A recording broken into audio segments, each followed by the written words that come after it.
بكم في هذا الخبر العاجل، وأبرز عنوانه: المغرب ينجو من كارثة حقيقية كبرى، إجهاض مخططا إرهابيا وشيكا بحد سوالم. قبل الخوض في هذه التفاصيل الإخبارية لا تنسوا الإعجاب وتفعيل زر الجرس ليصلكم كل جديد إليكم. التفاصيل: تمكن المكتب المركزي للأبحاث القضائية على ضوء معلومات استخباراتية دقيقة وفرتها مصالح المديرية العامة لمراقبة التراب الوطني في الساعات الأولى من صباح اليوم الأحد من إجهاض مخطط إرهابي وشيك كان في مرحلة التحضير للتنفيذ المادي لعمليات تفجيرية. وذكر بلاغ للمكتب المركزي للأبحاث القضائية أن إجراءات التدخل والاقتحام التي بشرتها عناصر القوة الخاصة التابعة للمديرية العامة لمراقبة التراب الوطني بتنسيق مع عمداء وضباط المكتب المركزي للأبحاث القضائية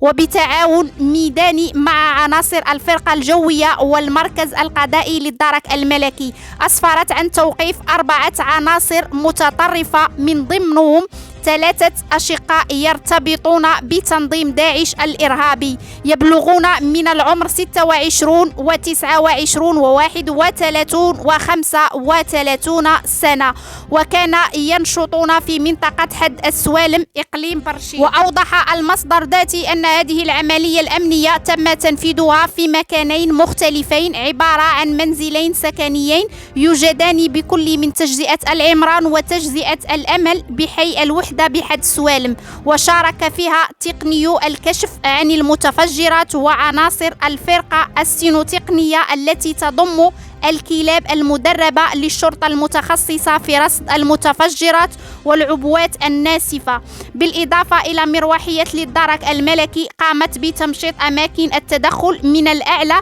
كانت تحمل قناصة متخصصين في الرماية عالية الدقة تابعين للقوة الخاصة للمديرية العامة لمراقبة التراب الوطني. كما أسفرت إجراءات التفتيش في أماكن التدخل يضيف البلاغ عن حجز أسلحة بيضاء من مختلف الأحجام ومجموعة كبيرة من القنينات تضم سوائل ومساحق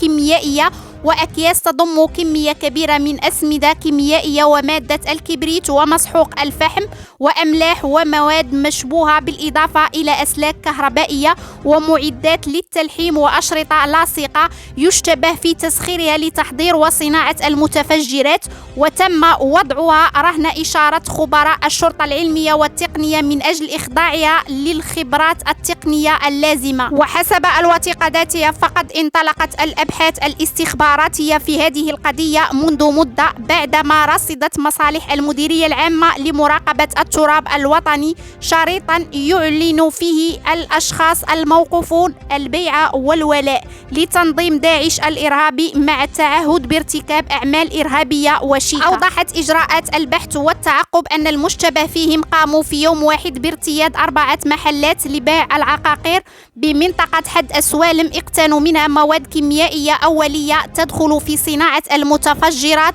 قبل أن يعمدوا لتخزينها بمنزل أحدهم وتحضيرها للقيام بعمليات تجريبية لصناعة الأجسام المتفجرة. كما كشفت الأبحاث والتحريات نفسها أن 2 من الأشقاء الموقوفين قام بزيارات استطلاعية في أماكن متفرقة وأوقات مختلفة وثقوا خلالها بالصور وبتسجيلات الكاميرا العديد من الأهداف المحتملة لمخططاتهم الإرهابية. وتشير المعلومات الاستخباراتية التي أكدتها إجراءات البحث أن المشتبه فيهم كانوا يعتزمون تنفيذ عمليات تخريبية باستخدام مواد متفجرة قبل الالتحاق بمعسكرات تنظيم.